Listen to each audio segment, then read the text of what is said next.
네, 안녕하세요. 이번에는 이제 25번째 주제인 그 국민연금법상 유족연금 제3편을 해서 요 시리즈 제3편을 좀 마무리하고자 하거든요.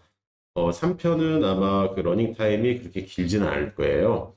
요거는 그 금액에 대해서 제가 좀 간단하게 설명을 드리고자 하거든요. 자, 문제는 지금 한 문제로 계속 23, 24, 25 계속 울거먹고 있고요. 요 지문에 대한 설명은 23, 24강에서 이미 설명이 끝났고요.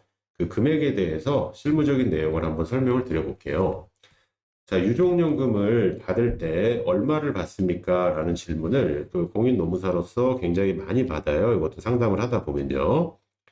자, 일단은 유족연금 수준에 대해서 이제 간략히 제가 설명을 드려볼 건데, 일단 그럼 제가 뭐라고 여쭤보냐면요. 가입 기간이 얼마나 되십니까? 이거는 이제 돈 낸 기간을 얘기하는 거예요. 그랬을 때, 일단 기본연금이라는 게 있고요. 그 다음에 가족수당 성격의 부양가족연금이 더해져서 매달 지급이 돼요.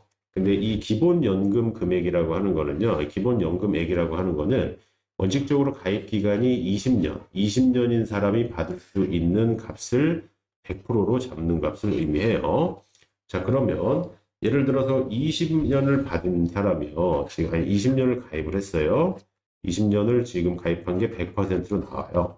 근데 지금 10년을 가입했다라고 하면 사실 50%만 납부했겠죠. 그냥 단순하게 임금이 똑같다라고 보면요.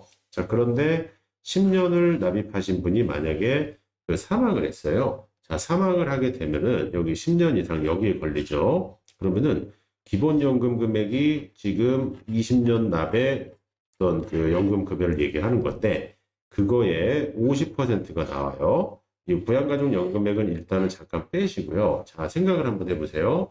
자, 20년을 넣어야 100% 기준으로 놓고 그거에 50%를 주는 거예요. 근데 공교롭게 10년만 딱 가입하신 분은 50%밖에 안 냈죠, 보험료 자체를. 근데 기본연금 금액 20년짜리 50%를 준다라는 거는 사실상 내가 낸 돈에 대하면은 100%다 받는 거거든요. 자, 비례적으로 한번 생각을 해보세요. 그러니까 1년에 보험료가 10,000원이에요. 그럼 20년을 넣으면 20만 원을 기준으로 제가 그 50%에 해당하는 그러니까 20만 원인데 그 10년 동안 제가 10만 원을 냈어요. 그죠? 본인이 되시잖아요. 그 10만 원인데 그 10년 딱 하고 이 유족연금 대상이 됐으면은 기본연금 금액의 50%를 받는데요. 그러면 20만 원의 50%인 제가 10만 원을 받게 되어 있는데 저는 가입 기간이 10년이기 때문에 그 납입한 보험료도 10만 원이에요. 그러니까 이거는 1이라는 값이고 퍼센테이지로 하면 100%가 나오거든요. 그래서 일단 여기부터 설명드릴게요. 위 표에서 볼 수 있듯이 가입 기간이 딱 10년인 자는요. 기본연금액의 50%를 수령하는데 이는 가입 기간이 20년 대비 10년 절반임을 고려할 때 사실상 대체율이 100% 수준이라고 할 수 있죠. 자, 요거는 국민연금 공란 안내 책자에도 나오는 멘트예요. 근데 뭐 이것 때문에 일부러 뭐 10년 되는 시점에 어떤 뭐 다른 결정을 할 수 있는 건 아니잖아요. 근데 이론적으로 이렇다라는 거고요. 그럼 일단은 그 저기 20년 납이 기준이 된다라는 거를 말씀드리려고 제가 설명을 드린 거고요. 그럼 구간별로 어떻게 되어 있는지를 한번 볼게요. 자, 국민연금법에서는요, 74조에서 그 저기 유족 연금에 대한 수준을 결정하고 있는데요.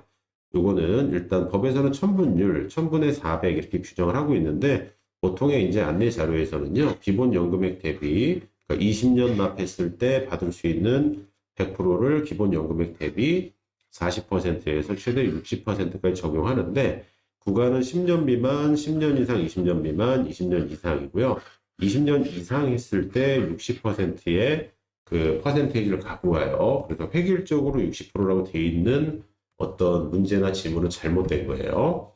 자, 그리고 그 참고로 생계를 같이 하는 자에 대한 구체적인 기준, 요 부양가족연금액에 약간 플러스 알파 때문에 물어보시는데 이건 노무사인 저도 다 못 외워요. 그래서 국민연금법 시행령 별표 1에서 규정을 하고 있거든요.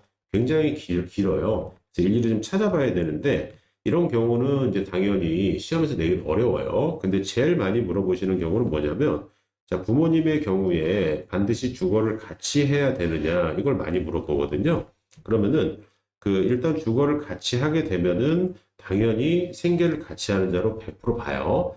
근데 주거를 달리 하는 경우를 하더라도요. 일단 가입자가 정기적으로 생계비 등을 경제적 지원, 계좌 이체한 게 확인이 되는 경우는 당연히 인정되고요. 그리고 학교 다녀야 되고 취업, 요양, 사업, 주거의 형편 등으로 어쩔 수 없이 주거를 달리하는 경우에도 인정이 되고요. 뭐 형제, 자매는 여기 해당은 없지만 그 어떤 뭐 손부모, 손자녀 관련돼서 쭉 해서 표로 나와 있는데 자, 이 부분은 그냥 저도 다 못 외우기 때문에 존재 자체는 시행령 별표에서 나와 있다. 이것만 저희가 인지하고 넘어가면 되거든요. 그래서 여기까지가 유종연금 수준이었고요. 그 3편 관련해서 23, 24, 25 이렇게 시리즈로 해서 이 강의는 여기까지 하고 마무리하겠습니다.